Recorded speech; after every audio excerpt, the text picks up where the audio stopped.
Então, a gente viu a parte de soldagem de trilho, a livre de tensões, a parte de quando é que se utiliza uma ou outra. Vamos entrar aqui na parte de fixações, tá? Uma parte bem curiosa, porque tem tanto tipo de fixação, né? Desde as mais antigas até as mais modernas, mas todas se prestam à mesma coisa. Você fixar o seu trilho, né?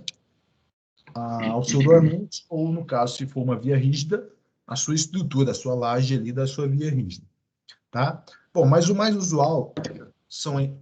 Todo mundo está vendo aí? Sim, Sim, eu tá tô. bem, tranquilo. Sim, sim, Vendo as fixações aí, os tipos? sim. Tá? Então, as mais comuns, né? As mais antigas, eu diria que seria essa aqui, ó. A placa e prego de linha e a fixação com tirefão. Essa placa e prego de linha, isso aqui remonta os primórdios da ferrovia. Esse prego de linha, inclusive, ele é um símbolo das ferrovias aí lá no século passado, né? É o que mantinha o trilho fixado. Então, o que que acontecia? Você tinha essa placa, e aí com o prego de linha, você batia ele nesses pontos aqui, e o trilho passava aqui no meio. Então, a função dele era assentar tanto a placa e o patim em cima da placa, tá? Esse prego de linha, inclusive, o pessoal chama ele prego de asa de barata, né? Porque ele tem essa parte aqui um pouco maior, para justamente se adequar aí ao patim, tá? Eu já vi ferrovias americanas utilizam isso até hoje. Se você olhar lá, tá lá o prego de linha. Isso aqui não tem processo, é tudo manual. O cara tem que ir lá com uma marreta e bater nesse prego, tá? O que eu acho engraçado é que lá o pessoal ainda utiliza esse sistema de fixação, mas a ferrovia é impecável. A ferrovia, o lastro não tem contaminação, lastro novo, dormente sem trinca, a via alinhada. Então, às vezes, não é o elemento que vai caracterizar se a ferrovia é boa ou é ruim, né? Às vezes é o capricho e a manutenção, tá? É só uma curiosidade que às vezes se utiliza até hoje, tá?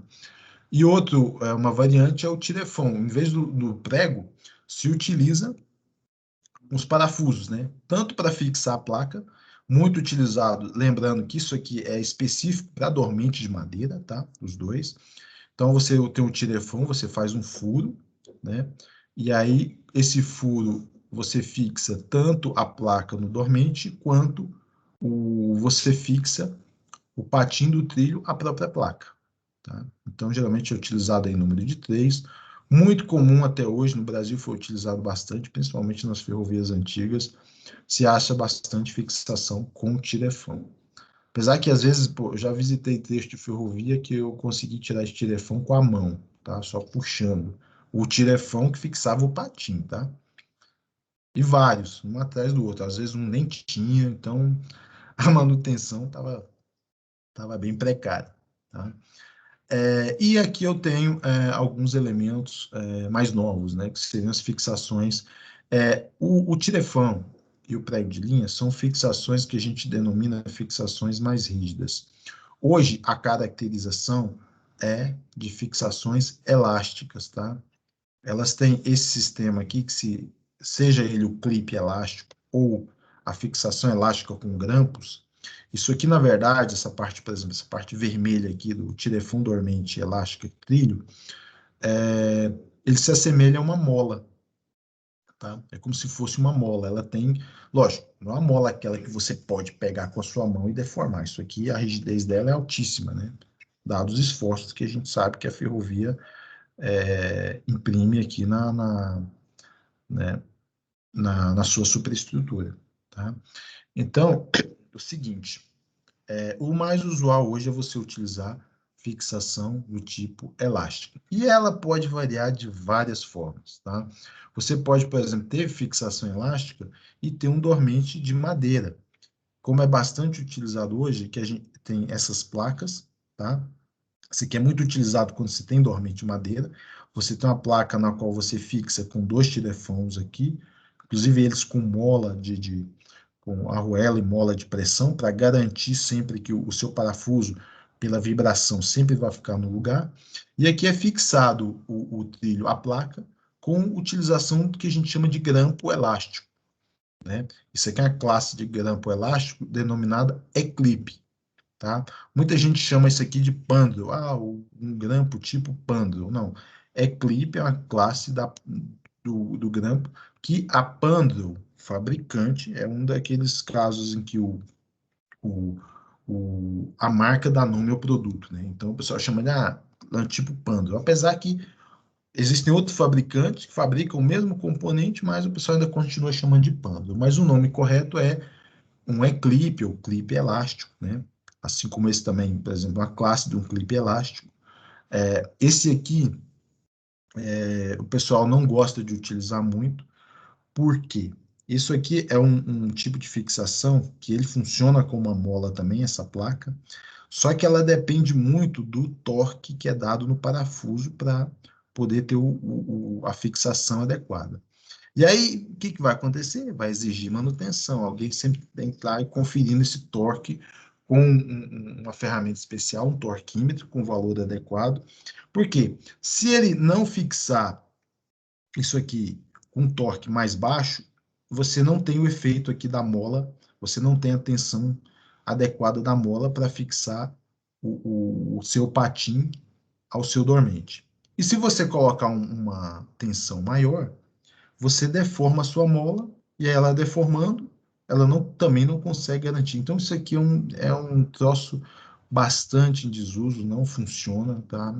O pessoal tem várias críticas a esse sistema. Então, o mais usual hoje é utilizar o clipe elástico, seja ele, como está aqui nessa figura, essa imagem, com a placa sobre o dormente de madeira, e quando é um dormente de concreto, a gente utiliza esse elemento aqui, que a gente chama de chumbador do shoulder, né?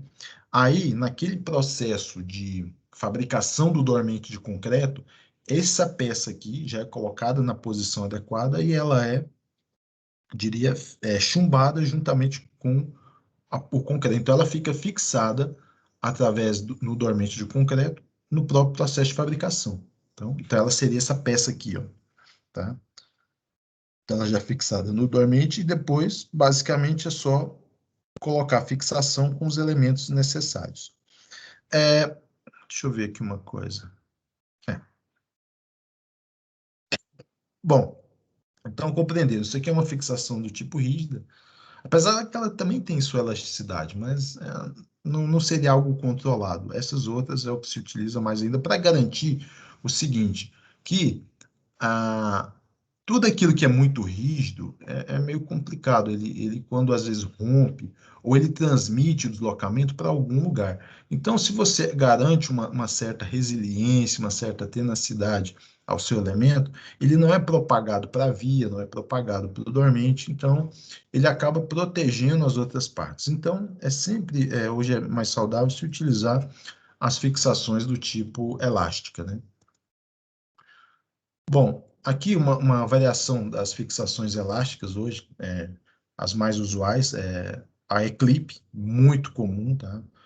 Se você for numa ferrovia da Valec, da Vale, dentre outras, se utiliza bastante a fixação tipo Eclipse, seja ela em dormente de madeira ou concreto, né? Bastando apenas a gente utilizar essa placa aqui de fixação. Muito comum também em MV, tá, pessoal? Essa placa de fixação nos MVs, pelo fato deles serem de madeira, se utiliza bastante essa placa com o tirefão, tá? Mas no caso do dormente concreto, olha aqui o shoulder já chumbado no dormente, e aqui a fixação. Na fixação, eu ainda tenho outros elementos, tá? Por quê? Os elementos de fixação têm duas funções: fazer fixação e outros elementos acessórios que visam aumentar a eficiência da própria fixação e fazer o isolamento da via. Isolamento, tanto isolamento de vibração, de forma que essa vibração do trilho, que pode ocorrer por defeitos no trilho, defeitos no rodeio, não ocorra, não se propague a, por exemplo, a fixação e aos dormentes, tá? Então, se vocês observarem nessa figura do meio, há um elemento aqui que a gente chama de palmilha, né? Entre o patim do trilho e o topo do dormente, tá? De forma a prover um amortecimento, de forma que essa vibração não vá para o dormente e acabe ocasionando trincas ou rupturas, tá?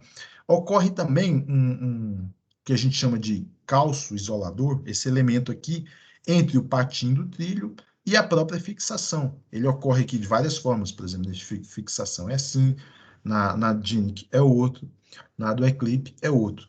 Esse elemento, ele visa o seguinte, ele visa garantir que a minha tensão da mola ocorra no patim de uma forma mais uniforme, né?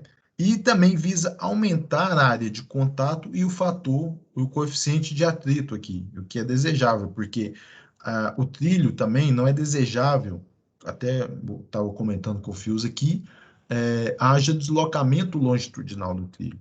Inclusive, é um dos testes que se faz para homologar um tipo de fixação desse, que é o ensaio de retenção longitudinal. Ver se ele vai conseguir, para aquele esforço, reter o seu trilho. Tá?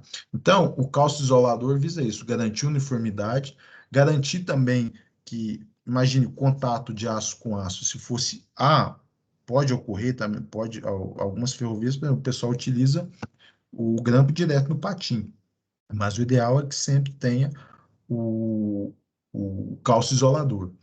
Outro isolamento também que os dois elementos proporcionam é o seguinte, isolamento elétrico. Isolamento elétrico, exatamente. Por quê?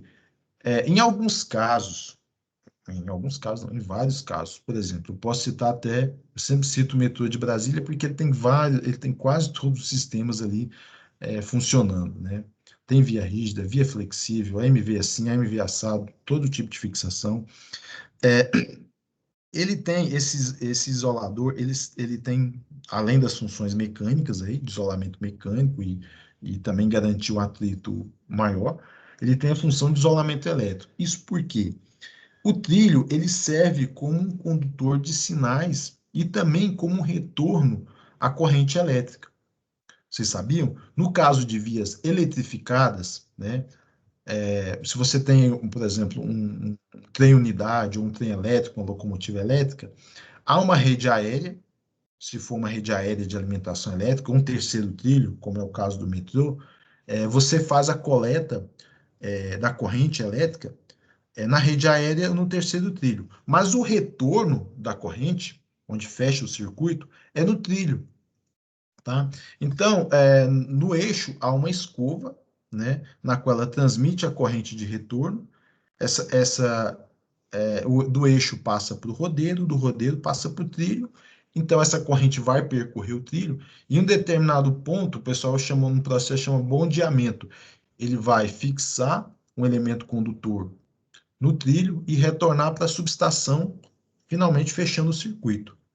Tá? Então, não é saudável, não diria, não é muito bom que essa corrente saia daqui, né? Que ela pode fazer uma série de efeitos e pode dar algum problema no próprio circuito.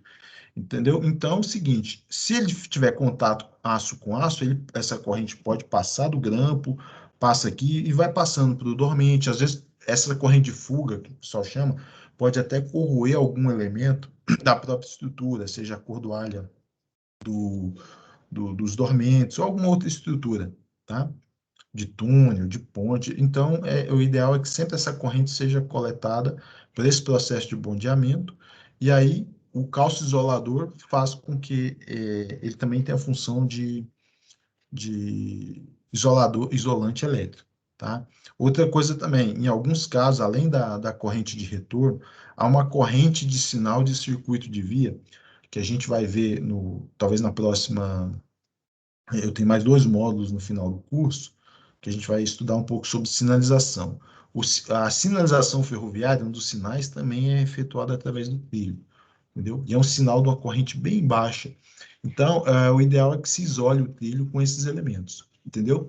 Então, além de isolamento mecânico por conta de vibração, ele também provê o isolamento elétrico, tá bom? Então, aqui eu tenho vários tipos de fixação, a Eclipse é a mais utilizada, apesar que no mercado hoje o pessoal já está, a fabricante está vendendo bem a ideia do Fast Clip. funciona da mesma forma, é a fixação elástica. Só que a funcionalidade do Fast Clip é na execução. Ele sai de forma mais fácil e ele é instalado de forma mais fácil, porque o esforço de fixação dele não é longitudinal, é na transversal. Ah, que diferença isso faz? Bom, hoje há máquinas, há equipamentos que automatizam o processo de fixação. Enquanto esse aqui, às vezes, é um processo manual, com equipamento especial, esse aqui com a máquina automatizada, você já pode vir com o clipe já pronto da fábrica de dormentes, com essa estrutura toda pronta, e basta sentar o trilho e a máquina vem como se estivesse grampeando, ela empurra de um lado e do outro longitudinalmente e vai como se estivesse grampeando o seu trilho. Para retirada, a mesma coisa. Então, isso facilita o processo tanto de manutenção quanto da instalação, entendeu? Lógico, bem mais caro isso aqui, tá? Mas aí é o operador que vai colocar isso no papel e verificar a viabilidade. Eu acho o Eclipse um grampo muito bom ainda. Se você não tem uma automação, não vai ter um grampo muito mais caro, usa o Eclipse mesmo, né? Entendeu? Então, por exemplo, o pessoal, no projeto da Rumo, o pessoal especificou que se fosse utilizado o Fast Clip. Ah, o fabricante sempre vende que é melhor e tal, porque isso aqui ainda é uma patente da Pandro. Com relação ao Eclipse, acho que ela já perdeu a patente, então qualquer um pode fabricar. Mas o Fast Clip não, tá? Então eles vendem como facilidade de automação, dizem que dá uma carga maior de fixação, mas não sei, é assim, eu ainda tenho não, vai funcionar? Vai funcionar da mesma forma. Só que com relação ao custo, aí tem que se avaliar, né? Cada um, principalmente com relação a se você realmente vai automatizar a sua execução. Se não vai, sinceramente, eu utilizaria um Eclipse que é muito mais barato e você consegue de outros fabricantes, tá? E tem outro tipo de fixação que a pessoa chama de DINIC.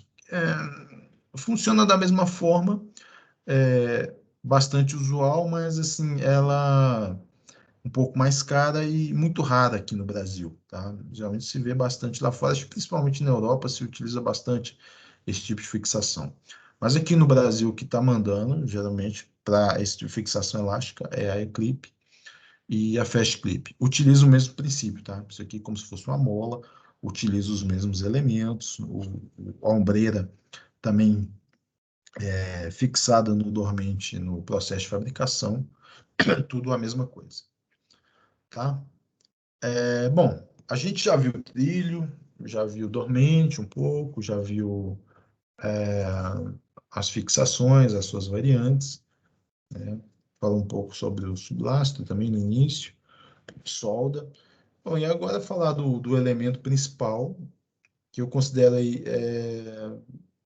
o mais fundamental de todos, porque é o elemento que garante que a sua via sempre vai ficar naquela geometria adequada, que se você tiver algum problema com esse elemento, você sempre vai ter dor de cabeça na sua via. Seja você pode utilizar o melhor dormente, o melhor trilho, a melhor fixação. Se na escolha errada de um lastro, ou não seguir exatamente as dimensões adequadas que foram colocadas, ombro, espessura, ele vai te dar uma dor de cabeça, tá? Então, o lastro é a pedra britada sobre a qual é sentada a via, né? Função bem simples e específica. Geralmente formada a partir de rochas ígneas, basalto e granito. Apesar, apesar que em alguns casos você pode utilizar rocha calcária, desde que ela tenha os critérios para aceitação de um lastro ferroviário, né? Que a gente vai ver que há certas condicionantes para você a adotar ou não um tipo de rocha. Você pode até, por exemplo, ter um basalto ou um granito e ele não se comportar bem, ele não passar nos ensaios aí físicos e mecânicos, né? Então, você tem que o lastro não é uma brita qualquer, ela tem uma granulometria específica, uma resistência, de forma que você garanta a sua vida útil da sua ferrovia e não tenha dor de cabeça, tá? Bom, aqui coloquei alguns tipos de representação dessas rochas, tá?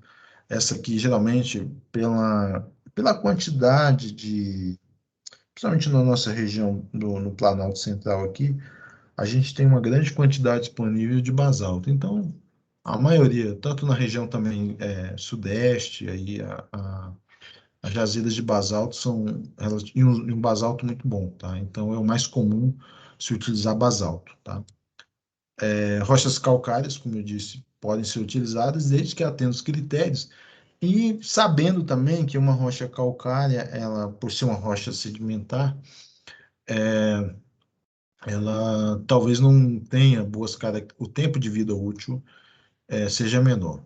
Ah, e quando é o que eu utilizo? Bom, aí vai depender de critérios econômicos ou até disponibilidade de jazidas próximas.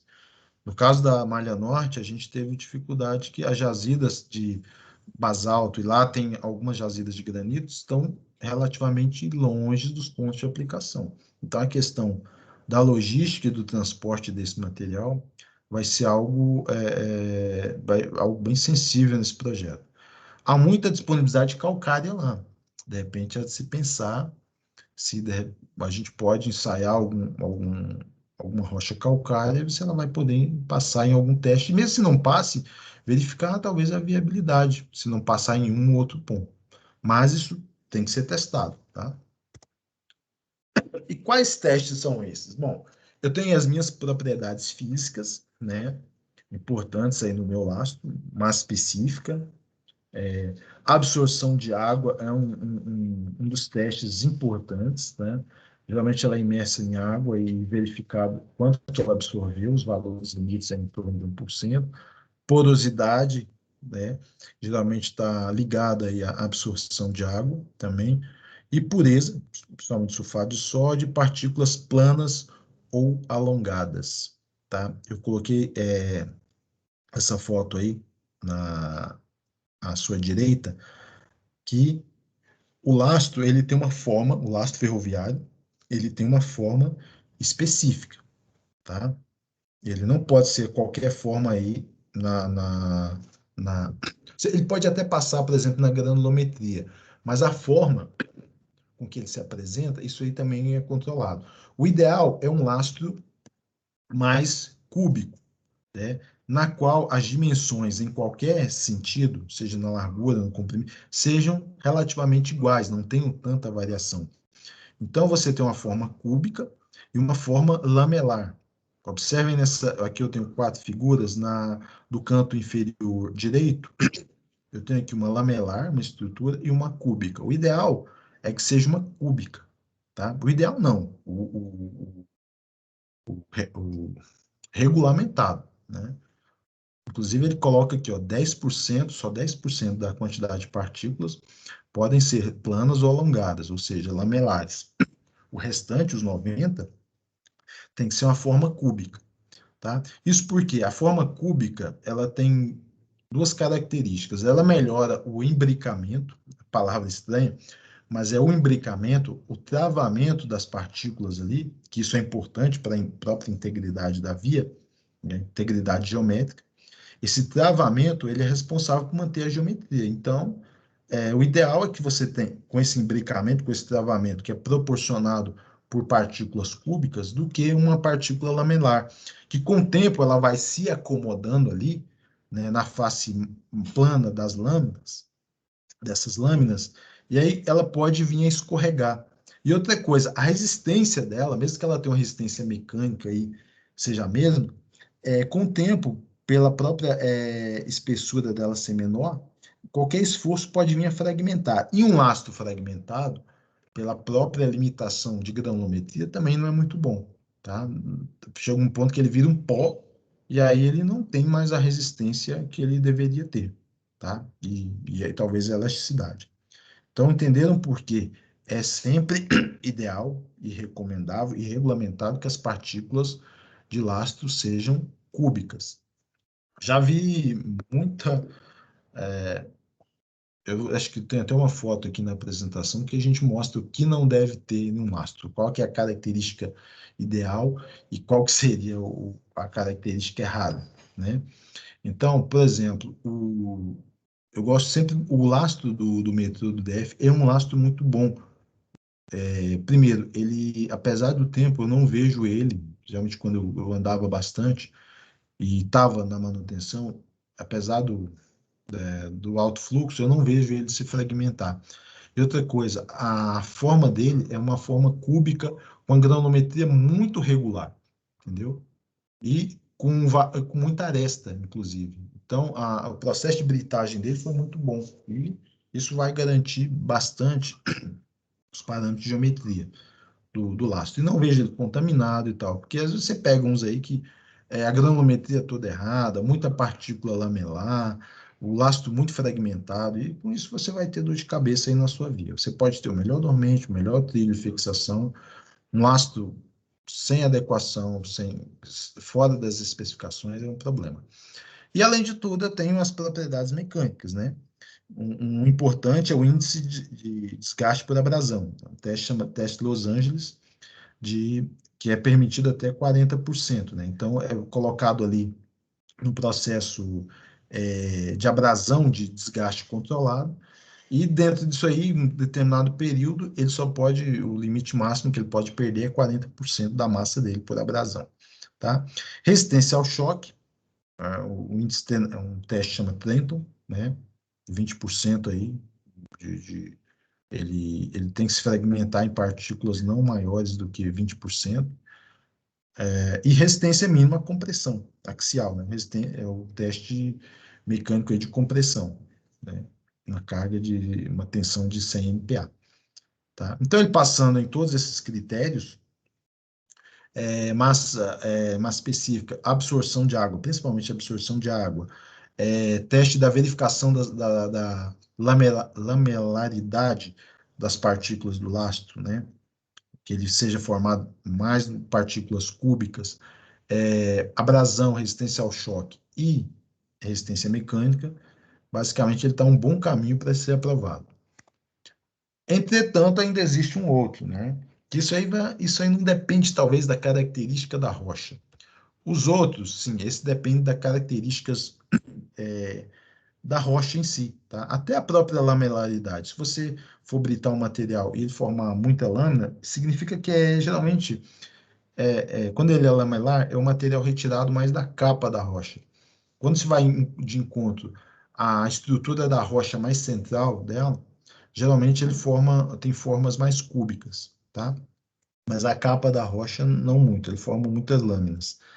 Mas no caso da granulometria, a depender muito da, é, da regulagem do seu britador, da forma com que foi feito o controle de qualidade das partículas nas peneiras, tá? Então, o lastro, a granulometria dele, ela é bem específica, ela varia entre 12,7 milímetros a 63. Então, aqui eu tenho as peneiras, e aí o grau de partículas que ele vai reter em cada um, tá? Admitindo-se uma tolerância de 5% da menor dimensão. Então, eu ainda posso passar uma quantidade aí, 5%, um pouco de pó ou partículas menores na dimensão mínima, tá? Mas não mais do que isso. Condicionados percentuais do quadro estão aqui, tá? Então, você tem que ter pelo menos essa variação aqui dentro do quadro de granulometria, tá? Então, a forma ideal de um lastro é essa aqui, ó, tá? Forma cúbica e com as dimensões bem regulares de cada, de cada partícula, tá? E esse aqui é um exemplo a se não ter. Esse aqui é quase, o pessoal chama uma bica corrida, né? Aquela bica, aquilo que sai já do britador aí sem passar pelas peneiras, tá? Eu tenho até a quantidade aqui de pó. Isso aí é danoso para o lastro, né? Ele aqui vai adquirir uma rigidez, as partículas não vão ter uma resistência tão grande, vão tender a se fragmentar. Então, isso aqui é horroroso, né? Então, a forma ideal é sempre essa aqui, tá? Então, isso aqui é característica de um lastro que não foi respeitado aí o controle de qualidade na granulometria. Eu imagino, se não foi respeitado na granulometria, que é algo básico, imagine nos outros parâmetros, né? Mas isso aí é o que a gente sempre vou, como profissional de ferrovia, ficar atento ao lastro, e geralmente é o que dá mais briga dentre aí aos empreiteiros, com o cliente, porque às vezes o empreiteiro quer fazer o que é mais cômodo. Vou contar uma história que o pessoal foi adquirir um lastro aí, numa britadora comercial, e aí, num determinado período, ele praticamente vendia uma bica corrida para o pessoal, né? E vendia como lastro, né? Não havia um controle. Depois passou a ter um controle, o pessoal, pô, esse lastro não tá bom, recusava o lastro. A pessoa foi lá falar com o dono do britador e falou, pô, mas sempre comprou assim, eu não vou ficar tendo dor de cabeça. Se vocês quiserem, é desse jeito aí mesmo. Então, assim, porque o vendedor estava impondo o produto, então sempre tem esses problemas, né? Então, o cara pega lá do jeito que tá e quer empurrar como lastro, mas o lastro tem a característica específica dele que tem que ser sempre tem que ter seguido. Então, quem trabalha com fiscalização de obra ferroviária é algo a se ficar atento, tá bom? E outra coisa, principalmente nos volumes de lastro, tá? Isso aí já deu muita briga. Como é um volume difícil, às vezes, de mensurar, tem muita perda durante o processo de britagem, até o processo de descarga na via. Então, isso aí sempre dá uma briga muito grande, porque é um produto caro, é nobre, muito controlado, entendeu? É um agregado muito complicado. Então, e geralmente o pessoal quer empurrar qualquer coisa, tá? É algo a se ter atenção. Tá bom, pessoal? Alguma dúvida com relação ao material de hoje? A gente pode, pelo menos, terminar por aqui e dar uma olhada nas atividades dos 3 módulos, nas atividades avaliativas. Agora a gente tem mais ou menos 1 hora aí de espaço para a gente dar uma olhada lá e tentar fazer, né? Aqui, eu fazendo com vocês e a gente verificando, tá? Algum tempo aí para dúvida, comentário, alguma coisa?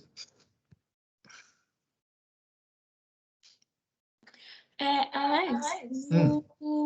no ciclo da Malha Norte, você chegou a pensar em outros materiais que não fossem calcário e alastro? Calcário?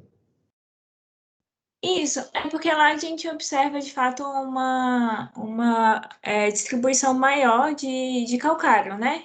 Sim, muito, tem Mas eu muita. lembro que chegaram, enfim, comentaram que estavam verificando se tinha como usar outros materiais para lastro, mas eu não sei se isso foi para frente ou se ficou só na conversa mesmo. Não, esses outros materiais, ó, às vezes o pessoal utiliza esses outros materiais, às vezes a escória por exemplo, quando o pessoal tem próximo a siderúrgico, tem muita escória do processo e ela pode ser utilizada. Mas assim, eu não vejo outros materiais, porque você vai ter o quê? Tem que ser rochoso, né? Não pode ser esse material granular, tem que ser um material obtido a partir de rocha. Que opção você tem arenito, calcário, basalto, granito. Não tem outro. Arenito nem pensar, a resistência dele não passa em nada daquilo lá, entendeu? O calcário já fica meio assim. Inclusive, uma curiosidade, o Sérgio e o Cláudio vão lembrar bem do Pietro, que era nosso geólogo da Valec, ele estava trabalhando uma especificação da própria Valec, e também, como ele participava do comitê lá da BNT, de elaboração, uma norma específica que abrisse uma brecha para utilização de material calcário. Porque se você pega um ferroviário antigo, isso já teve uma discussão, inclusive lá no comitê da BNT, o cara fala em calcário, o cara dá um pulo, né? Os caras, pô, vocês vão utilizar calcário e tal, material. Bom, pode ser uma alternativa, desde que ele passe naqueles testes, né? Porque há calcários e calcários, né? De repente, se você achar uma jazida de uma formação rochosa calcária relativamente boa, que possa atender, lógico, eu acho que talvez a durabilidade do calcário e até a própria lamelaridade dele.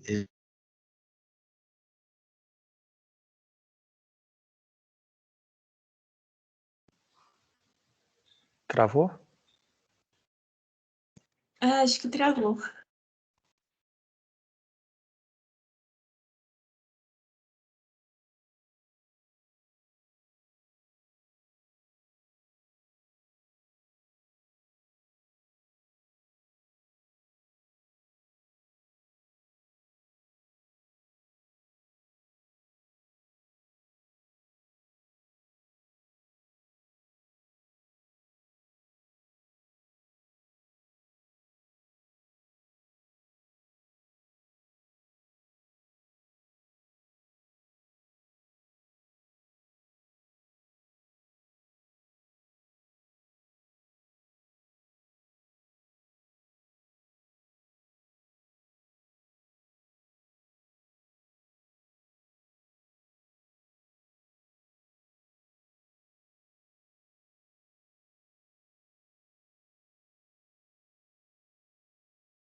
Adorei, a internet está.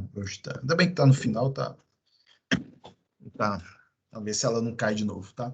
Bom, Bárbara, a gente estava falando aí, se o material calcário for adequado, ele passar nas especificações do teste, mesmo que ele escorregue alguma outra coisa, há de se verificar a viabilidade de se utilizar, tá? Ainda mais porque há um movimento aí bastante forte de se utilizar material calcário como lastro, que não era, às vezes o pessoal olhava meio torto um tempo atrás. E o Davi, o Luiz aí que foram no trecho aí, acho que até mesmo o Sérgio Fiuza, não sei se observaram, o que mais tem lá é jazida comercial calcário, que se utiliza lá de material agregado, é calcário, entendeu? Então, se isso incorrer em economia, aí vai ter que fazer conta, porque as de basalto e granítico lá, lógico, elas vão ter que ser verificadas também, viu? Não, não é porque é basalto e granito que, de repente, vai ter que passar nos testes lá, tá bom? Uhum. Eu perguntei porque no meu mestrado eu trabalho com um tipo de rocha específico, né, que são Uhum. as crosta lateríticas. E Uhum. aí, assim, dando uma pesquisada, ele é um material relativamente resistente, né? E aí eu li alguns artigos da Austrália que o pessoal tava, assim, eles não chegaram a utilizar, mas proporam o uso das crostas lateríticas para lastro, né? Aí Uhum. foi até por isso que eu perguntei, porque, enfim, não li nada a respeito se dá ou se não dá para usar, mas, tipo assim, os artigos que eu vi foi, tipo, suposições de, vai que dá, né? Aí a depender, como eu disse, daqueles parâmetros, né? Acho que aqueles parâmetros são, você não pode, na época de vocês, tinha um ministro do Collor, que era o Magri, ele criou uma palavra que chamava imexível, né? Aqueles parâmetros são imexíveis, diria, né? Parafraseando ele.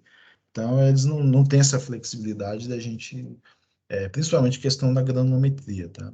Bom, há de se testar, se verificar, se passar, ou se estiver muito próximo de passar, há de fazer essa verificação. Porque dado que o material calcário, a gente já está conseguindo vencer essa barreira para a utilização. Seria uma boa eles utilizarem o calcário lá, eu acho que é, pelo menos se verifique, né, esse teste, porque às vezes o pessoal fica com a resistência, não, mas verifica, se não passar, tudo bem, já sabe, se não, fica como alternativa. E acho que da mesma forma, talvez um material de origem laterítica, mas depender, porque o material de origem laterítica aqui no Brasil, a gente sabe que, não sei como é que é o da região lá, não tem esse conhecimento da região do material laterístico, mas aqui no Brasil, não sei, há de se testar, então. Beleza, obrigada. Nada. Mais alguém? Alguma observação, alguma dúvida? Comentário?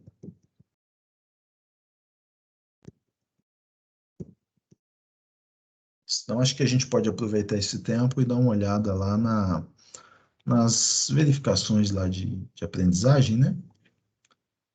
Dos módulos anteriores. Coisa rápida. Deixa eu ir aqui, abrir os formulários. Teste 1. Teste de geometria. O de hoje já está disponível lá, tá, pessoal? Vamos lá? Deixa eu só colocar aqui. Estão vendo minha tela aí? Estão vendo aí? Sim, Tá? sim. Bom, vamos lá. O primeiro aqui, de geometria, tá? A estabilidade da composição ferroviária ao se inscrever na via se deve a qual fator? Excentricidade da roda, trilho? Não, eles não têm, não são, não diria que o centro de um não é compatível com o centro de outro, mas isso não tem nada a ver com a estabilidade. Paralelismo entre as faces do rodeio e trilho, muito pelo contrário, elas não podem ser paralelas, né? Há de se lembrar do vídeo lá. Folga entre a flange e o trilho, essa folga é muito mais para efeito de um desgaste uniforme no rodeiro, mas não é isso que vai garantir a estabilidade, tá? A conicidade das superfícies, exatamente, a conicidade, tá, pessoal? Essa aqui é a alternativa correta.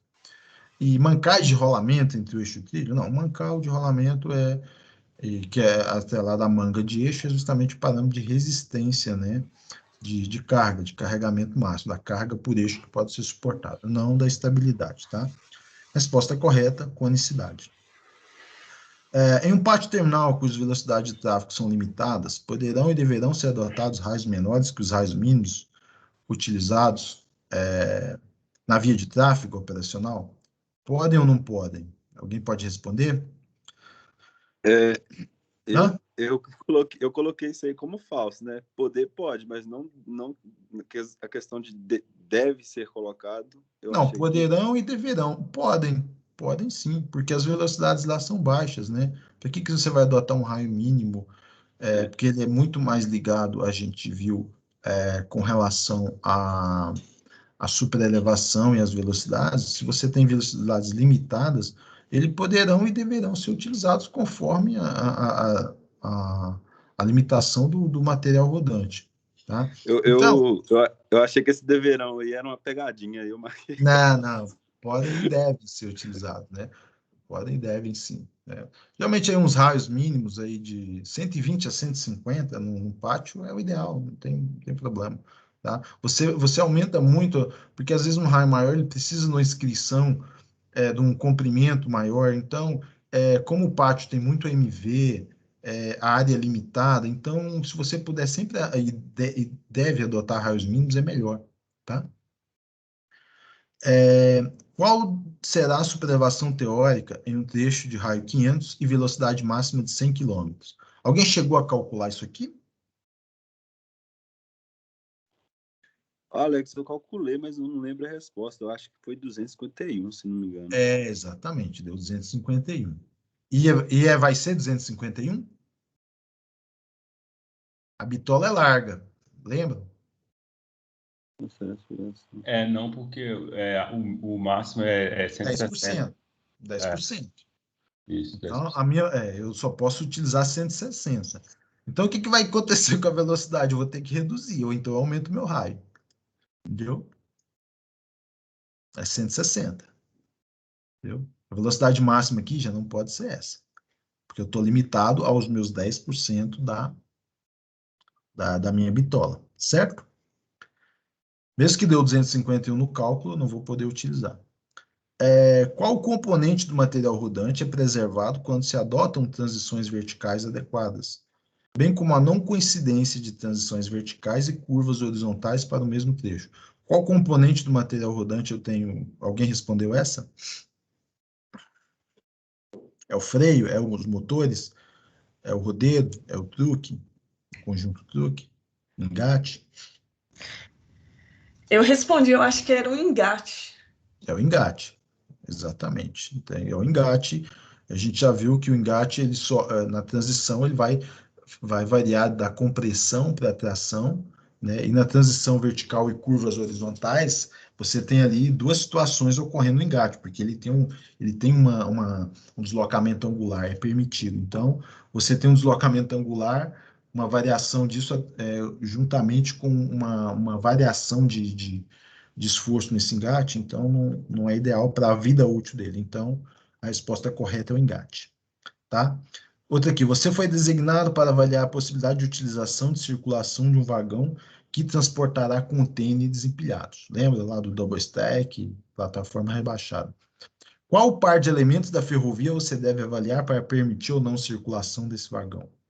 Rampa máxima e tipo de trilho?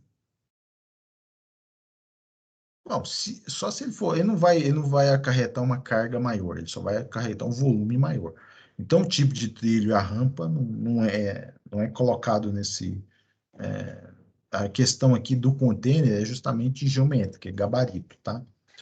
Bitola da via e superelevação? Superelevação, sim. Mas bitola da via? Não, né? A superelevação ela depende da bitola, mas nesse caso não é o par desses elementos, né?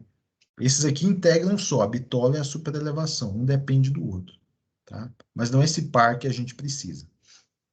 Gabarito da via e raios mínimos?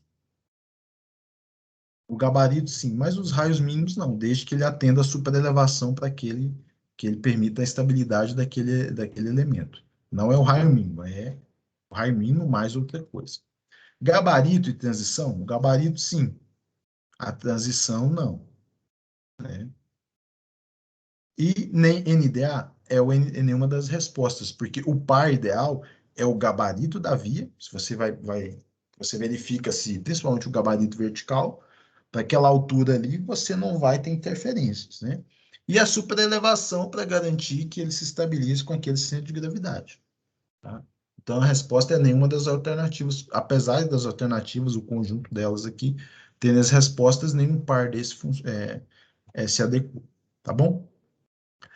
Em um projeto de ferrovia, de bitola métrica, sabendo qual a resistência, que a resistência acidental não poderá exceder 15 quilos por tonelada, e em determinado trecho haverá situação de utilização de rampa de 1,5, qual deverá ser o valor da rampa máxima no segmento circular com valor de 340 metros? Alguém calculou isso aí?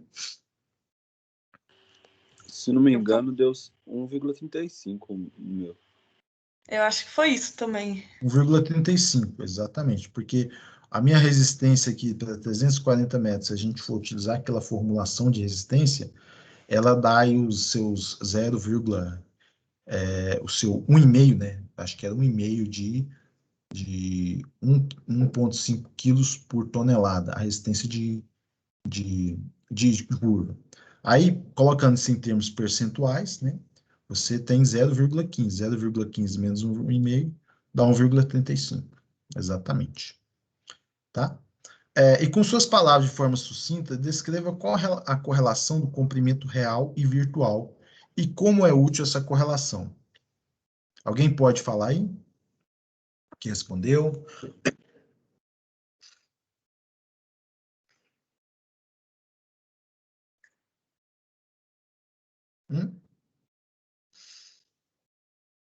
Lembra do comprimento virtual? O virtual, ele é como se estivesse no grade 0 e sem curvatura, né? Sem Sem curvas. rampa e sem curva, né?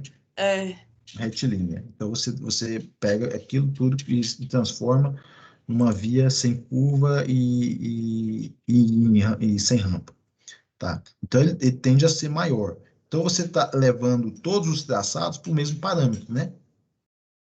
Então, essa correlação é útil para Comparar traçados. comparar traçados. Aquele que der o maior comprimento virtual, mesmo que com um comprimento real menor, ou um comprimento real menor mesmo, né? Às vezes é menor do que 1, mas ele deu um comprimento virtual menor, às vezes ele é mais vantajoso, né?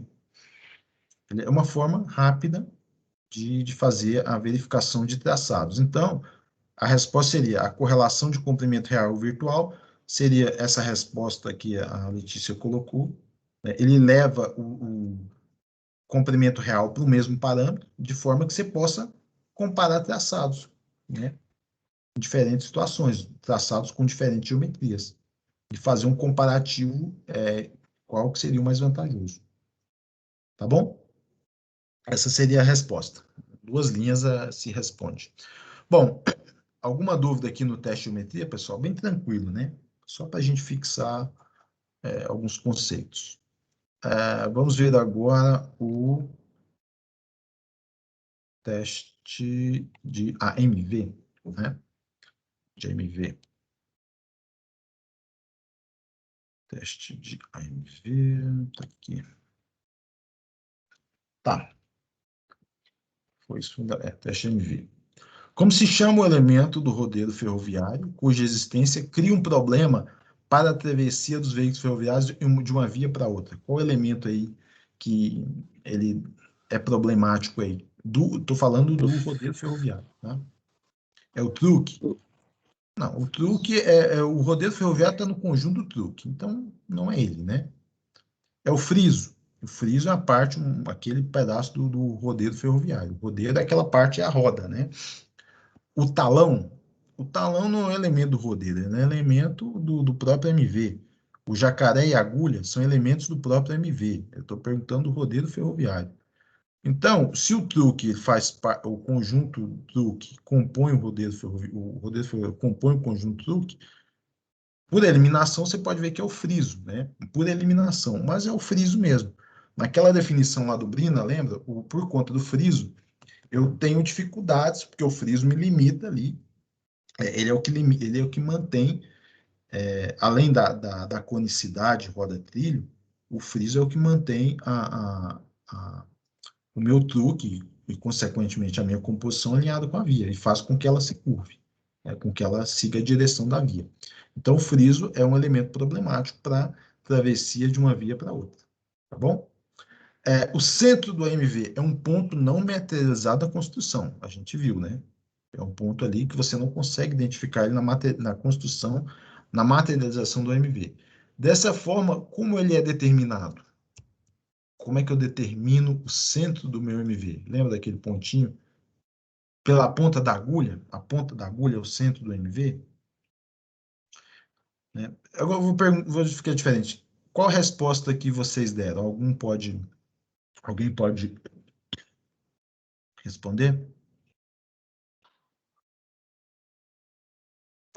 Concordância dos eixos das vias, normal e desviada. Exatamente, a concordância dos eixos das vias. Quando a gente projeta o centro do MV, que é o ponto onde você vai instalar o seu MV, seja qual abertura for, se bem que a abertura vai determinar qual que é a inclinação da desviada em relação ao normal. Mas o cruzamento das duas é que vai determinar o centro do MV, ou seja, o ponto onde você vai alocar a sua referência do MV, que não é materializado, né? É uma peça ali do seu MV, como é a agulha, eu coloquei aqui, ponta da agulha, centro do jacaré, ponta de meia do jacaré, tangente da extremidade da agulha, nenhum ponto desse que é, de certa forma, materializado no MV, ele caracteriza o centro do MV. É pela concordância dos eixos das vias normal e desviada. Tá bom? Qual elemento é fundamental na travessia do rodeiro no jacaré, de forma que na travessia desse o rodeiro possa descrever o deslocamento no alinhamento adequado? Repetir, qual elemento é fundamental na travessia do jacaré, do rodeiro, de forma que a travessia o rodeiro possa descrever o deslocamento no alinhamento adequado? Tinha um elemento lá, acessório ao jacaré. O que vocês responderam? Contra a trilha, né? Exatamente. O para-choque de via nem faz parte do MV, um elemento, não tem nada a ver. O jacaré é móvel? Sim, né? Mas eu estou falando no caso, eu não estou falando do jacaré, seja ele móvel ou fixo, eu estou falando do elemento acessório, né? Isso aqui às vezes pode ser uma pegadinha, né? Mas é um elemento fora do jacaré. Então, se eu estou falando fora do jacaré, porque o jacaré móvel não tem esse acessório, lembra? Que é justamente o contratrilho, tá? É o talão, o coice? Não, o talão, o coice é o ponto de articulação da agulha. São os tirantes? Não, o tirante é onde eu movimento a minha agulha de forma uniforme, as duas agulhas. Então, é o contratrilho. São aqueles dois acessórios lá que vão permitir que o meu friso não movimente transversalmente e possa escrever a rota adequada ali no jacaré, já que ele é uma ponta, porque às vezes o meu rodeiro pode entrar de um lado ou do outro, aí vai complicar, né? Mas o que garante isso é o contratrilho. Tá. Em um pátio de cruzamento foi utilizado um par de AMV talonável com a seguinte configuração: reverso e reverso. Esse aqui a gente tem que usar um pouco mais a cachola, né?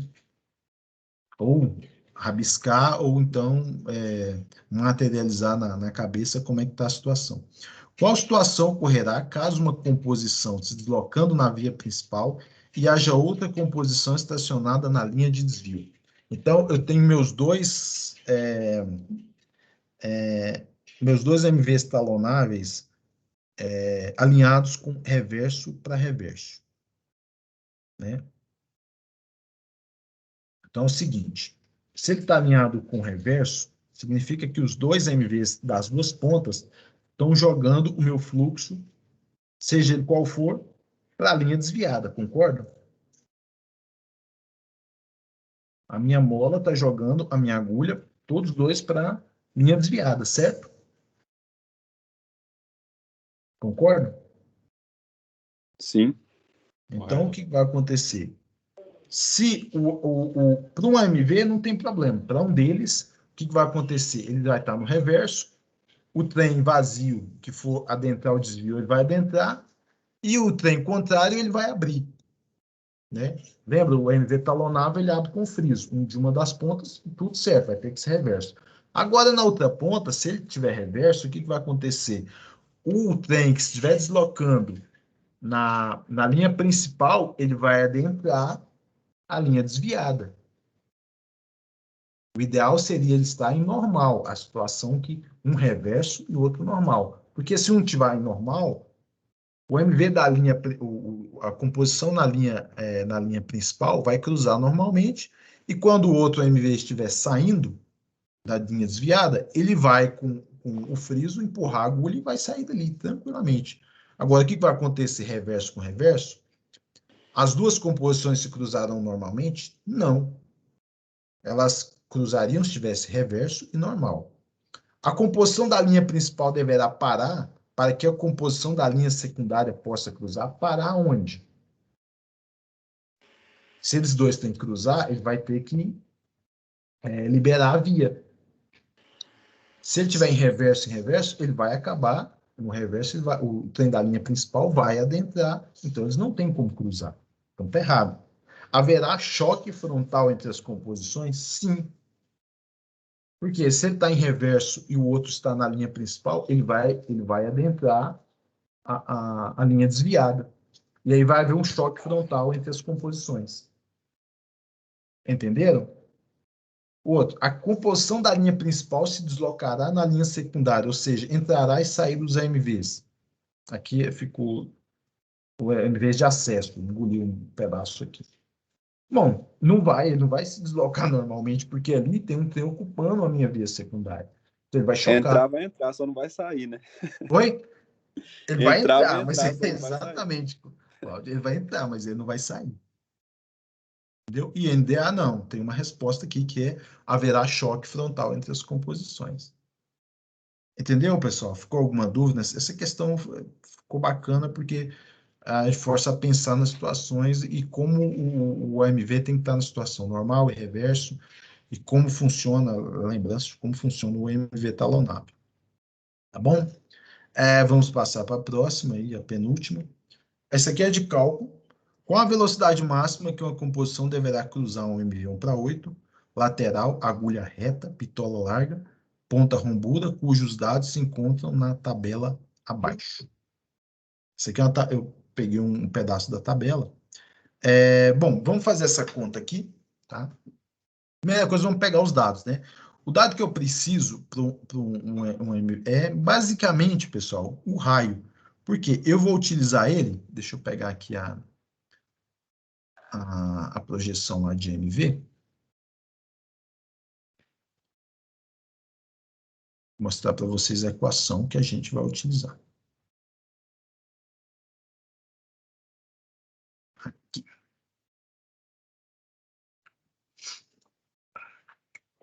Bom. Vou projetar aqui, tá? Para a gente até relembrar. Epa. Errado aqui. Essa equação aqui, ó, essas duas, lembram? Estão vendo na tela aí?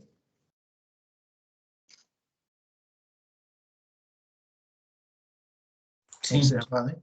Hã? Tá aparecendo na tela. Se vocês quiserem fazer mais conta, tudo bem. Vocês podem pegar lá o comprimento equivalente da agulha, que eu acho que é o parâmetro A, e o ângulo dela. Aqui é beta, mas acho que lá está com outra descrição, e calcularem o raio equivalente. Mas se quiserem também, podem pegar a velocidade máxima, peguem a tabela do raio equivalente lá na tabela, que acho que deu, deixa eu ver, o jacaré número 8, a ponta rombuda significa que a ponta dele tem uma espessura. Então, deixa eu projetar aqui novamente. Depois eu vou pegar o raio aqui, alguém faz a conta aí, tá? Também. Deixa eu projetar aqui outra tela. Aliás, vou projetar a tela assim, fica melhor para a gente ir para um ponto ao outro. Estão vendo minha tela aí com a tabela?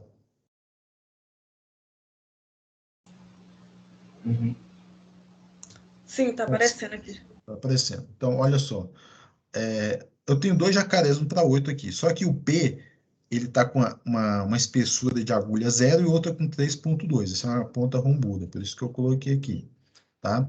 Ele é um MV de lateral, agulha reta, bitola larga, e é um jacaré número 8. Então, o raio dele é 162, tá? 0,09. Coloca 162 ou 163, tá? Há uma diferença também aqui. Na verdade, o raio real e o raio equivalente. Vamos colocar 163, tá? Então, vocês pegam lá 163, porque aqui está em milímetro, tá? 162 mil milímetros. Na verdade, 163 metros. E apliquem nessa equação aqui, tá? E a gente vai ver qual a velocidade máxima que deu, que a gente pode percorrer nesse MV. Se eu não me engano aqui, deixa eu fazer a conta rapidinho aqui.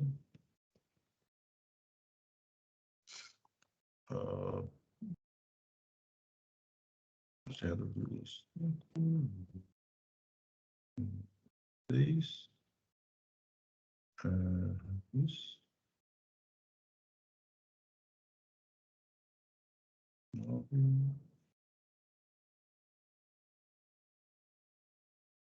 Olha, 12 quilômetros, pessoal. Deu 12? De vocês?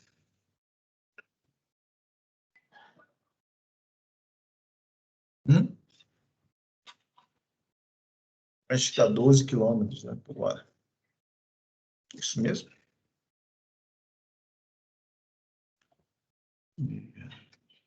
3, 0,5, raiz disso, vezes 3,6. Peraí. Isso. Escrevi alguma coisa aqui. Isso mesmo. Raiz vezes 3,6. É alguma coisa que é 32 quilômetros. 32 quilômetros por hora esse MV permite. Foi isso aí que deu? Aí Tá. arredondou para 40. Oi? Na verdade, eu arredondei para 30. 40? Não, para 30, desculpa. A 30, exatamente, uma segurança a mais aí. Então, um MV1 para 8, ele permite aí os seus 30. Por isso que esse MV não é utilizado aí em linha principal, né? Só em via secundária, linha interna de pátio, né? Ok? Então, só um exercíciozinho aí para a gente praticar aí o MV. Cite uma vantagem e uma desvantagem da utilização de dormente de concreto no MV em relação à utilização de dormente de madeira. Tá? Alguém respondeu?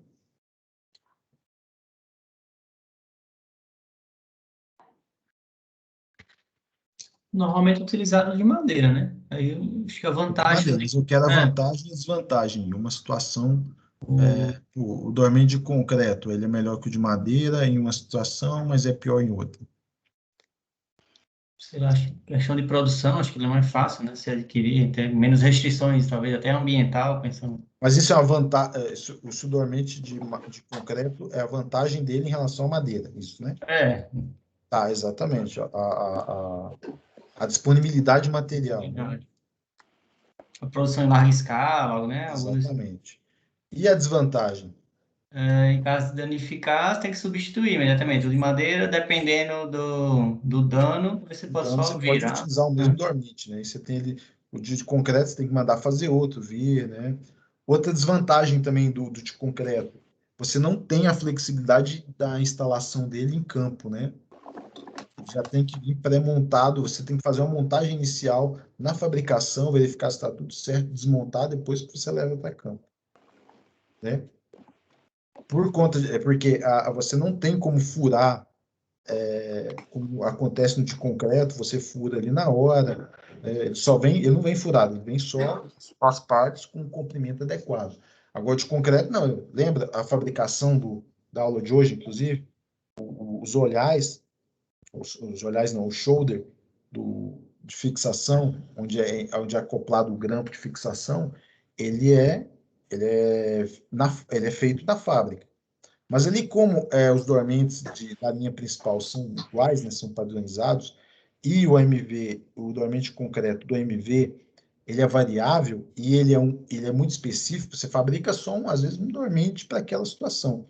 Então, é praticamente feito sob encomenda. Então, o controle de qualidade, o controle tecnológico para a fabricação do MV de concreto é muito maior. Entendeu? E, além de tudo, essa desvantagem. Em caso de acidente, ele arrebenta tudo. Até vir um dormente de concreto igual, demora. Você precisa liberar a via, e aí? Entendeu? Então, essa aí, uma das vantagens, a vantagem é essa, né? Disponibilidade de material, a desvantagem é essa falta de flexibilidade. Certo? Bom, vamos ver aqui o próximo, que eu acho que é o de material rodante, né? Teste de material rodante. A outra eu não vou fazer, e vocês façam o de hoje, está disponível, e depois, quando tiver uma oportunidade, nas aulas finais lá, a gente dá uma olhada. No sistema de freio de composição, marque a alternativa dos sistemas dos sistemas que são responsáveis, né, em português aqui, pela atuação da frenagem ao longo de toda a composição. Ao longo de toda a composição. Tá? Os freios do motor de tração, freio hidráulico, pneumático, manual ou nenhuma das respostas? O que vocês acham? Estou falando ao longo de toda a composição, lembra da aula? Todos os elementos da composição vão ser frenados. Vão estar com atuação de freio.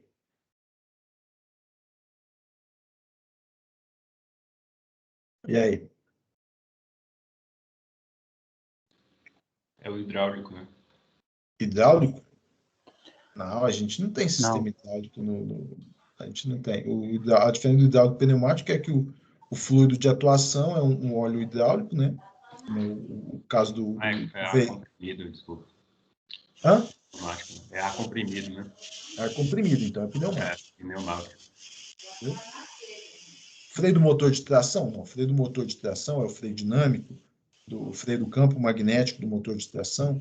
Ele é responsável pela frenagem dinâmica, que a única atuação é na locomotiva, porque só lá tem motor de tração. Né? Se fosse um trem unidade do metrô, aí sim você poderia atuar em todos, porque todos os eixos têm motor de tração. Né? Então, ele funciona como um freio dinâmico ao longo de todo. Mas no caso de uma composição ferroviária de carga, é o freio pneumático. Freio manual? Não. Freio manual como se diz, é aquele freio no manípulo lá em cada vagão. Né? Já é utilizado quando você está com o vagão estacionado, um único vagão. Geralmente você não utiliza ele, você não aciona ele quando você está com a composição formada. Tá?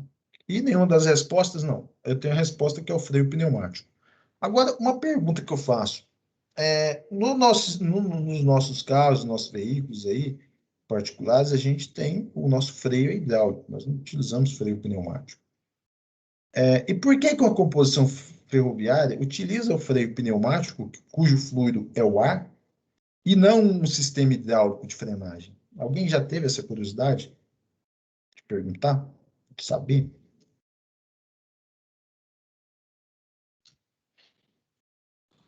Facilitar a montagem da composição, né? Que você desmonta e monta ela, né? Exatamente. No caso do caminhão também, os freios de caminhão são freios pneumáticos. Por quê? Um freio hidráulico, o fluido, ele é um óleo hidráulico, um óleo especial.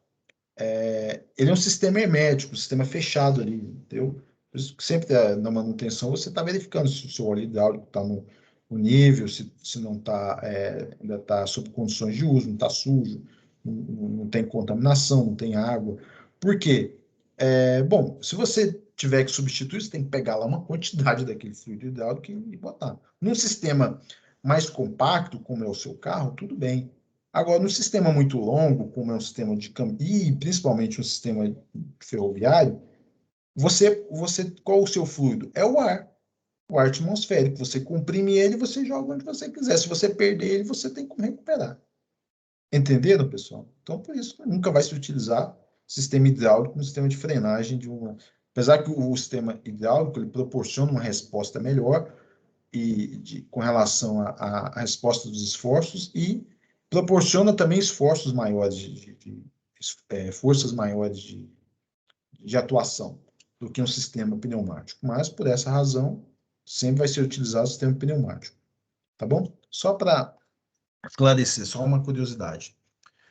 Dentre os materiais rodantes citados, quais pares são os necessários e essenciais para que a ferrovia cumpra sua função econômica? Quem respondeu aí?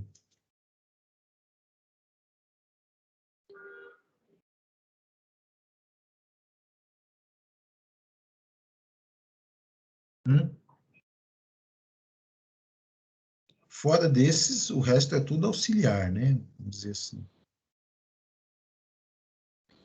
Apesar que tem uns aí alternativos, não são auxiliares, eles são essenciais também, mas estão acoplados com elementos acessórios. Quais que vocês acham aí? Qual que é o que vai cumprir a função econômica aí da ferrovia e social? Carros e vagões? E aí, pessoal, todo mundo concorda? Vamos lá. Lembrando que carro é um vagão, entre aspas, para transporte de passageiro. Né? Você não fala vagão de passageiro, você fala carro de passageiro. Então, o carro e os vagões são aqueles que vão cumprir a função econômica. Vagões e guindastes? Vagão sim, guindaste não, elemento acessório. Socador e locomotiva? A locomotiva sim, ela vai cumprir a função, porque ela é o elemento essencial de tração, né? Mas a socadora não, é um elemento de manutenção e execução da linha. A socadora que a gente viu hoje. Locomotiva e alta-linha? Locomotiva sim, alta-linha não, elemento acessório. Trens unidades elétricos? Sim, você pode falar que um trem unidade elétrico cumpre a função que é um veículo metroviário. Mas veículos rodoferroviários, não. Tá? Então, a resposta correta, carros e vagões. Qual elemento da montagem do truque ferroviário é responsável pela classificação da capacidade de carga por eixo do vagão ou locomotiva, hein? Lembra daquela classificação lá, até por letra, lá no final? Que a gente até viu naquele vídeo lá da descarga de lastro. Qual o elemento da montagem do truque é responsável pela classificação da capacidade de carga? Suspensão, a travessa, o rodeiro, manga de eixo, mola de suspensão. Todos esses aí são responsáveis pela capacidade, né? O rodeiro, ele tem que ter ali ele tem que suportar aquela carga ali, mas tem um elemento que ele serve para classificar. Né? A carga que você vai suportar no seu vagão, na sua locomotiva. Alguém arrisca? É a manga do eixo. A manga do eixo, né? Que é aquela parte final do eixo ali, onde você acopla o seu mancal de deslizamento, ou não se utiliza mais mancal deslizante, o cartucho de rolamento, ou se utiliza só rolamento. Né? Antigamente o pessoal usava mancal, isso aqui aí travava demais, dava manutenção. Né? Uma curiosidade aqui, já ouviram o termo hotbox na ferrovia? Hotbox, o pessoal vai falar. Eu detesto falar termos em inglês quando você tem um equivalente em português. Isso é uma coisa opinião pessoal minha. É a caixa quente, né? O que é esse termo aí? Alguém já ouviu falar? Hotbox aí na ferrovia? Um termo ferroviário?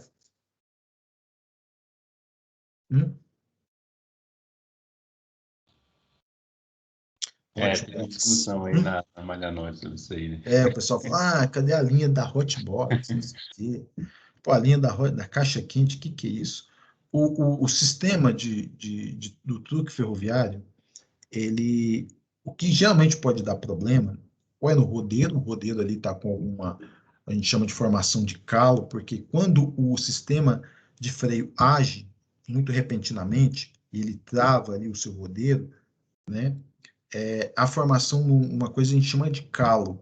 Ele desgasta ali a superfície da roda, deixando ela irregular, forma um calo na roda. E esse calo é muito danoso. Ele fica batendo na via, ele acarreta uma vibração para a caixa de rolamento, para o truque, entendeu? Então, aí você tem que tirar aquela roda, usinar, tá? O rodeiro costuma dar esse problema. Mas o que mais pode dar problema e travar, e ter um problema de travamento do eixo, e, consequentemente, você travou um eixo, a possibilidade de descarrilhamento é muito alto, é o cartucho de rolamento, tá? É a caixa de rolamento do seu truque. Então, o que que acontece? Sempre tem que estar verificando a temperatura, é uma forma de manutenção preditiva, monitorando a temperatura do truque ferroviário, do truque ferroviário no que diz respeito à caixa de rolamento. Ela que vai indicar ali essa temperatura, se o meu rolamento está funcionando de forma adequada. Tá? Então, em alguns trechos, por exemplo, na Vale, lá no terminal de Ponta da Madeira, antes da entrada do pátio, eles têm um sensor que verifica a temperatura de cada rodeiro ferroviário, de cada um, entendeu? E aí o que que acontece? Esse sistema automatizado, ele manda pela própria configuração, e eles têm um controle muito grande do número de cada vagão, de cada rodeiro que está na composição. Então, ela vai fazendo a leitura, ela sabe qual vagão e qual rodeiro está com a temperatura acima da temperatura lá parametrizada. E aí ele faz o seguinte, ó, aquele rodeiro está com a temperatura alta. Pega, manda ele lá, eles têm um centro que chama pit stop de rodeiro, de truque. Eles pegam, trocam todo o truque, retiram o truque, eles não desmontam vagão, eles não desmontam composição, eles só desmontam a composição do lote. Eles evitam a todo custo, eles chamam de quebrar o trem, né? Ou seja, você quebra o trem para retirar um vagão, eles não retiram.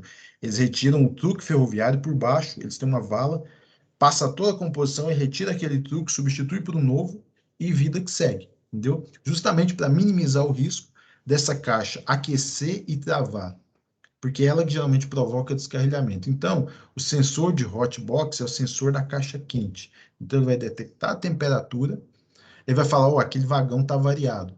No caso, por exemplo, da Malha Norte, que eu acho que eles não têm esse tipo de sistema, eles detectam lá em algum trecho que ele está aquecido, retiram aquele vagão por uma linha acessória, aí no caso eles têm que desmontar o trem, retiram aquele vagão, né? E aí deixam ele lá e seguem com a composição sem ele, até alguém chegar lá e dar manutenção, né? Mas, por exemplo, no caso da Estrada de Ferro Carajás, ela é feita no terminal, antes da entrada do terminal, porque lá vai ter estrutura para trocar, entendeu? Eu acho que na mina também eles têm essa estrutura aí de verificação, e acho que ao longo do trecho também alguns detectores de caixa quente. Entenderam, pessoal? Só curiosidade aí para saber como funciona, o que é essa tal dessa hotbox, entendeu? Que é algo que vai indicar para própria grau de temperatura do rodeiro, que é o costumado de trabalho da caixa de rolamentos, você verifica se ele está numa situação adequada para a operação. Tá bom? Vamos lá. Então, aqui é a manga de eixo, tá? Que é o elemento responsável onde vão estar concentrados os esforços de carregamento. Apesar de todos esses elementos aqui estarem sofrendo também, mas o que classifica é a manga de eixo, tá? Você deve distribuir vagões em um trem de carga geral e há 3 tipos de vagões: GDU, gôndola, um vagão tanque, TPT, e um HAR, um Hooper aberto, manga R. Sabendo que não há tração distribuída, né, ou seja, a tração só vai estar na ponta, qual deve ser a ordem que você deve distribuir seus vagões e justifique o ordenamento de forma sucinta? Como é que eu vou ordenar aqui os meus vagões, hein?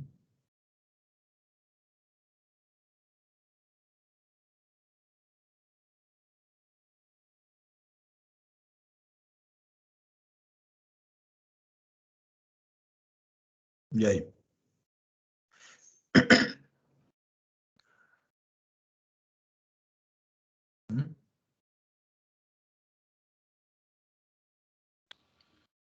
Tem aquela questão que eu acho que foi até a questão resistência dos engates, né? Uhum. E Vai estar tudo aí, nos engates, né? Então, como... o ideal é que a ponta esteja sempre mais pesada e a cauda mais leve. Uhum, uhum. Né? E aí, Então, como é como que eu vou o mais distribuir pesado aqui? vai ser o final U, né? Uhum. Que vai... É isso. Então, a ordem vai ser qual?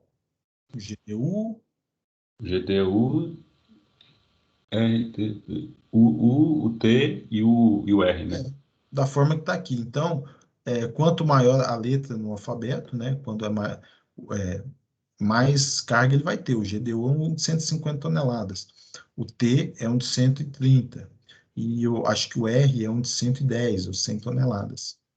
Acho que é de 100 toneladas. Então, esse aqui, eu não preciso saber, eu sei que é um gôndola, basculante, com cardamper, esse aqui é um tanque para material pulverulento, de cimento, e esse aqui é um hooper aberto, né? Para transportar, por exemplo, brita ou mineral, vai prover a carga por baixo. Mas o que eu preciso saber é a última letra, né? Porque eu vou saber a carga máxima desse vagão, tá? Então, é GDU, TPT e HE, tá? E a justificativa é justamente essa, os vagões mais pesados na ponta e os mais leves na cauda, né? Próxima locomotiva, para justamente aliviar, eu não tenho tração distribuída, né? Aliviar os engates, certo? Considere uma composição de 60 vagões, TCT, que operarão em um trecho que ocorrerá uma rampa aqui é 1,45, tá, pessoal? Ficou 145. Na composição haverá uma única locomotiva. Botei uma locomotiva extraordinária aqui, 6.000 HP. E formação de truque CC. Essa formação de truque CC significa que eu tenho, geralmente é A, B, C. Eu tenho 3 truques, tá? Eu tenho 3 eixos em cada truque. Então, eu tenho aqui 2 truques de 3 eixos. Poderá deslocar essa composição a velocidade mínima de 18 km por hora. Então, é um parâmetro lá. Dada a resistência normal do vagão de 1,3 kg-força e da locomotiva 1,35, afirma-se, eu estou afirmando, que essa locomotiva conseguirá deslocar a composição nessa rampa e essa velocidade. Verdadeiro ou falso? Tem que fazer conta, né?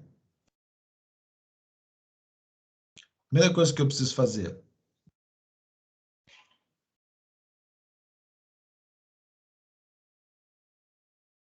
Vamos lá, bom que a gente tem um tempinho aí, até dar meio-dia para a gente. Isso é importante aí.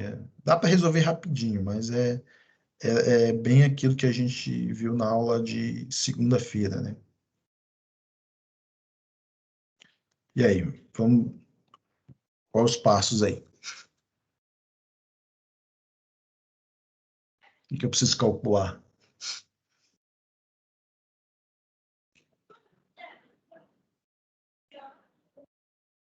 É o vagão TCT, né? Manga T, certo? Então, ele é 32,5 toneladas por eixo. Se eu tenho 60 vagões, eu vou ter quantos eixos? E uma locomotiva? Quantos eixos eu vou ter? Alguém calcula aí para mim? Junto já com a locomotiva. A locomotiva tem 6 eixos. Então, vão ser 60 vezes 4 mais 6. Hum?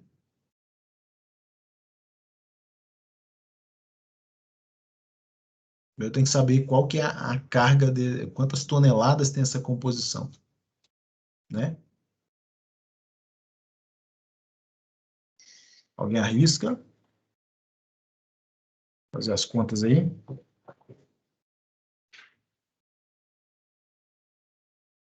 E aí, pessoal?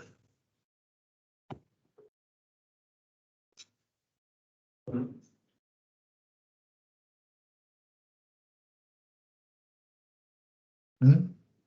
Vou ter 246 eixos, certo? Cada eixo desse está carregado com 32,5 toneladas. Eu vou ter 7.995 toneladas. Essa vai ser a carga da minha composição. Vamos arredondar para 8.000, certo? Então, esse 8.000, eu vou ter que fazer o que com ele? Esse 8.000, eu vou ter que multiplicar, primeiro, pela resistência de rampa, 1,45. Se ela é 1,45, ela vai dar 14,5 quilos por tonelada, certo? Concordam?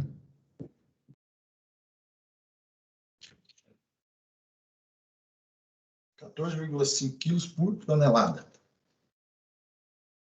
O que eu faço com esse número?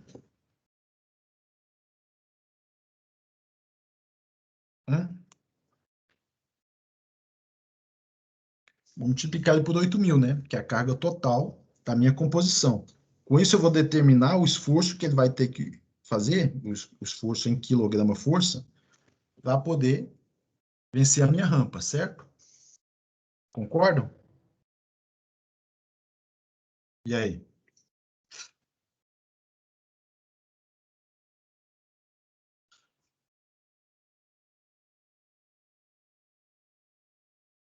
Deu 116 mil quilos.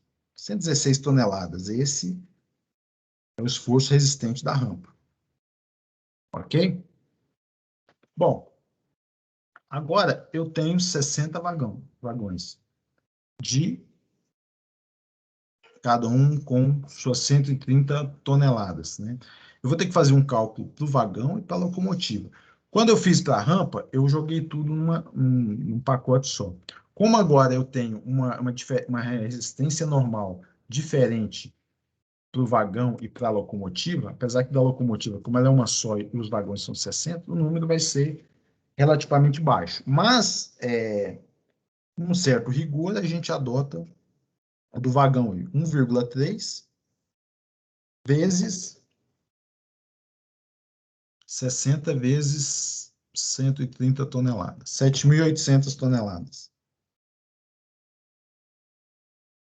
A minha locomotiva, geralmente, com essa configuração, ela vai ter as 195 toneladas, né? Que eu vou multiplicar por 1,35.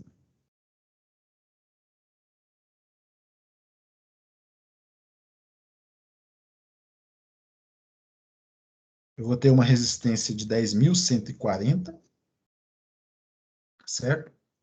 Para os meus vagões. E, para a locomotiva,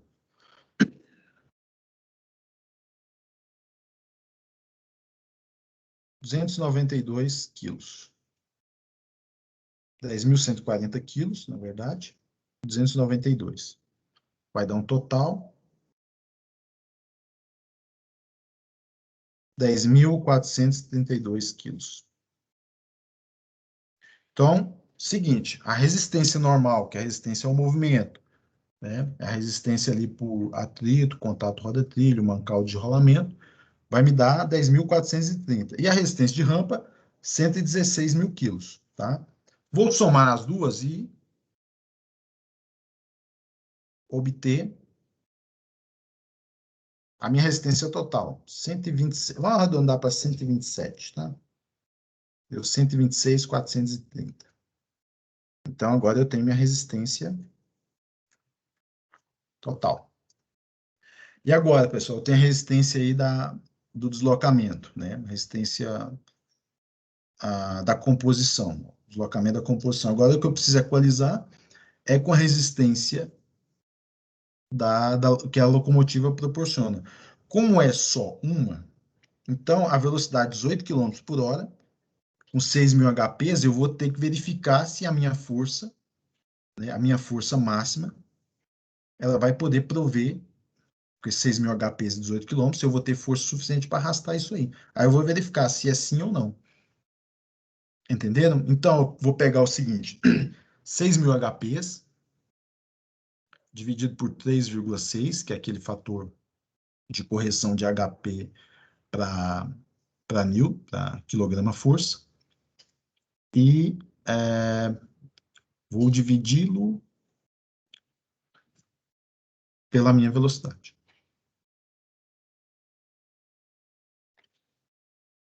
Deu aí 92.592 kgfm. Eu tenho 127, isso para uma velocidade de 18 km por hora, tá? Eu tenho 127 de resistente e a minha locomotiva me fornece 92, vamos arredondar aí, 92, né? É suficiente? Não, né? Eu não consigo arrastar nessa rampa esses 60 vagões, TCT, com essa locomotiva, mesmo que seja 6.000 HPs. Eu vou precisar de mais uma, né? Com uma, você pega e dobra isso aí, vai para 180, dá e sobra. Dá até mais velocidade. Entendeu essa questão, pessoal? Alguém ficou com dúvida? O 18 km por hora você tem que multiplicar por 3,6, né? Isso. Uhum. Na verdade, eu pego os 6.000 HPs, divido por 3,6 e depois divido por 18, né? Entendi. Que aí você está usando o quilômetro por hora, né, no caso. Isso, é porque o 3,6 já faz a correção geral, entendeu? Uhum. Tá? Aí esse resultado vai dar em toneladas também, tá, ô Davi? Vai dar em toneladas, 92.000 toneladas. Mas aí você faz a correlação tonelada-força porque o outro resultado deu em quilograma-força. Quilograma-força, é só dividir. Exatamente, só isso. Entenderam? Bom, agora a gente já sabe, sim, continha rápida, já sabe se aquilo vai vencer a rampa com aquela quantidade de locomotivo, sabendo que a rampa, esse fator de resistência de vagão, de locomotivo, vai depender da carga por eixo, naquelas formas lá de resistência normal, certo? Mas geralmente é em torno desse valor. Sabendo a carga por eixo, sabendo a quantidade de vagões, a potência locomotiva, e a velocidade que você quer, aí isso é tranquilo. Tá bom? Lembrando que para velocidades de 20, entre 15 e 20, 15, abaixo de 15 já está na iminência de parar. Né? Não vai dar, os motores de tração já não vão dar conta. Bom, pessoal, é isso. Acho que a gente terminou bem na hora aí, já a gente conseguiu ver as questões aí. Ficou mais alguma dúvida, pessoal? Isso aí com relação não só à aula de hoje, mas a de todos os módulos, e se precisar também, à tua disposição. Tá bom? Mais alguma dúvida, algum comentário?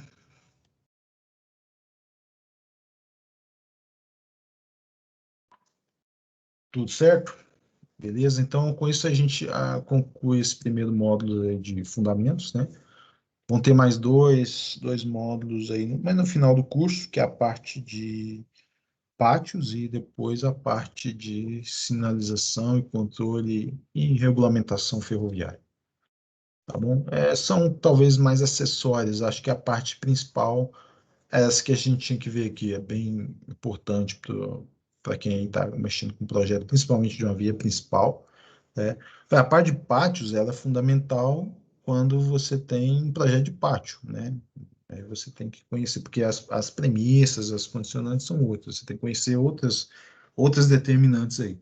Mas eu acho que para a linha principal a gente conseguiu varrer o que a gente precisava aí, acho que de uma forma bem adequada. Tá bom?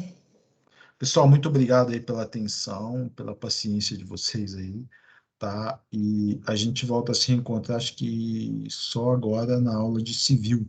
Né? Eu vou ministrar alguns módulos de civil, e é bom que a gente consegue utilizar boa parte do conhecimento que a gente adquiriu aqui agora, principalmente com relação à geometria, na parte civil. Tá bom? Ok, pessoal, tenham um bom dia aí. Valeu, Alex. Obrigado. Estamos às ordens, tá? Valeu, Alex. Obrigado. Valeu, às ordens. Obrigado mais uma vez, e Alex. Às Mais ordens. um abraço. Abraço.